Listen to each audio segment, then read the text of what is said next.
Nothing great will be achieved without great men, and men are only great if they are determined to do so. Dr. Samir Gupta sir is a US trained and boarded highly skilled interventional cardiologist who specializes in complex interventional cardiovascular, structural heart and peripheral procedures. Dr. Samir sir is one of the few doctors in India who is certified by 5 American boards: International Medicine, Cardiovascular Disease, Interventional Cardiology, Echocardiography and Endovascular Intervention. He was awarded the status of Extraordinary Ability and Achievement by the United States government in 2013. He has been given the prestigious status of Fellow by the American College of Cardiology and Society of Cardiovascular Angiography and Intervention. After training and working for 10 years in US, he returned to India to deliver advanced healthcare in India. He was awarded as Young Achievers Award in 2017 by Times Healthcare Awards. He routinely performs complex coronary, structural and peripheral vascular procedures on the arteries and the veins of the entire body and cutting-edge cardiac procedures like transcatheter aortic valve replacement and mitral clippings. I request Dr. Samir Gupta sir for the speech. This very kind and detailed introduction. Hello. This is a very exciting day today. Right? It's a very exciting day for all of us who have, worked hard and really made this conference possible. But members and dignitaries on the dais, Shri A. Gupta ji, Secretary of IPA UP Government, Dr.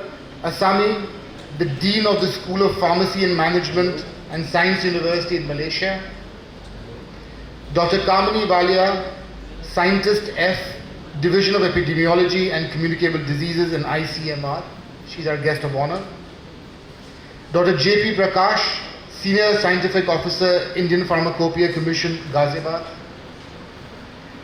Dr. G.N. Singh, Advisor to the Honorable Chief Minister, Government of Uttar Pradesh, Dr. Kanak Lata, our Director of Education, Dr. Puneet Gupta, who's been with us, like Dr. Sonia said, for a long time, who's really handheld us through this event, other senior faculty members from Metro College, dignitaries, and most importantly, students. This is a very exciting day for all of us because this is an event that we have been talking about for a long time, and today is the day when it is actually happening. We have more than 500 sign-ups across 11 states. People have come from across the country, right? All of you who are here, some of you may be our own students, but many of you have come from across the country to learn about this very important topic of antimicrobial resistance. The fact that this conference is happening is a testament to the hard work that has been put in by the college and the IPA and all of you over here in making this conference successful. Now, one thing is this conference, and the other thing is the actual topic of the conference, right? The topic of the conference is antimicrobial resistance and gut microbiome in clinical practice, rationalizing prescriptions in clinical practice. Now, all of us over here are related into the healthcare sector. When we look back and say, tell me what were the 3 most important discoveries in healthcare, right? If you are to say 3 of the top discoveries in healthcare, it is going to be vaccinations, X-ray, and antibiotics, right?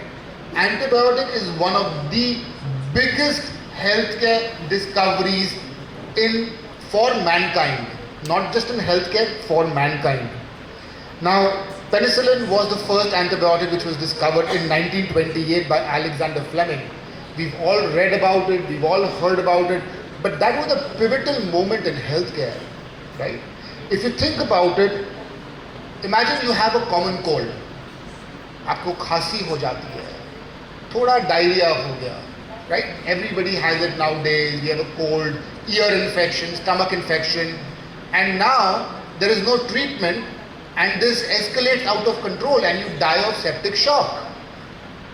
That was the ground reality just 70, 80, 100 years ago. But today, we take a small antibiotic, we all get better, we all go along our way like nothing has happened.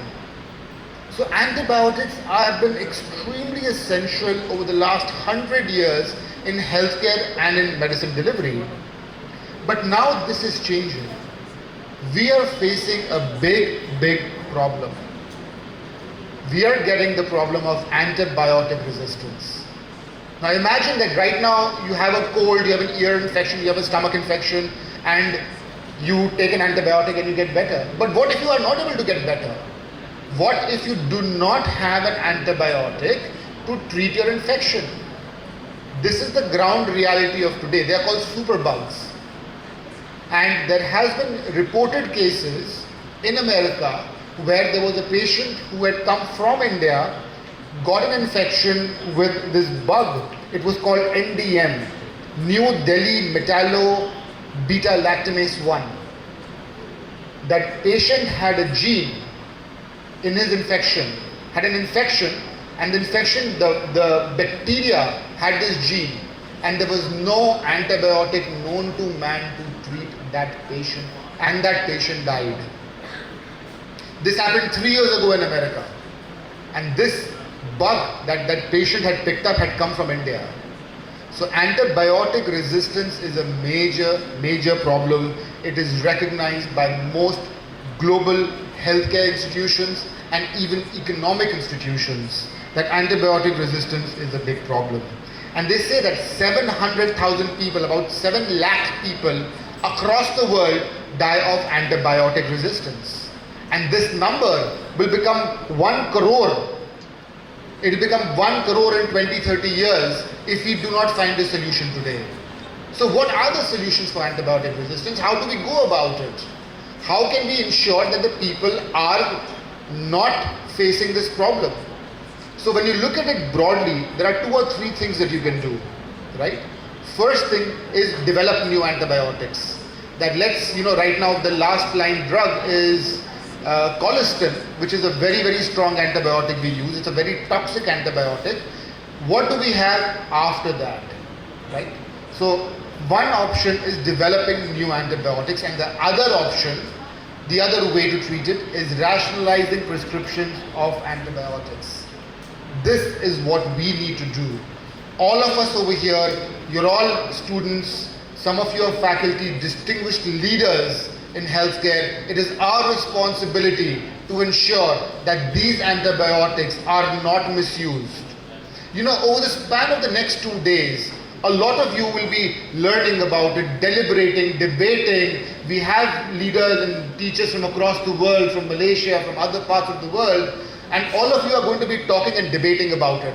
So let's try and come up with some solutions as to how we can improve the delivery of antibiotics and improve the quality of healthcare that we can give, because trust me, if there is antibiotic resistance, it is going to affect each and every one of you someday or the other. If not you, your father, your mother, your brother, your sister, somebody is going to get affected. So I hope that the deliberations and lectures that you have over the course of the next 2 days will really help shed some light on the various aspects of antibiotic resistance, so that all of us can have a better and healthier future. Thank you very much.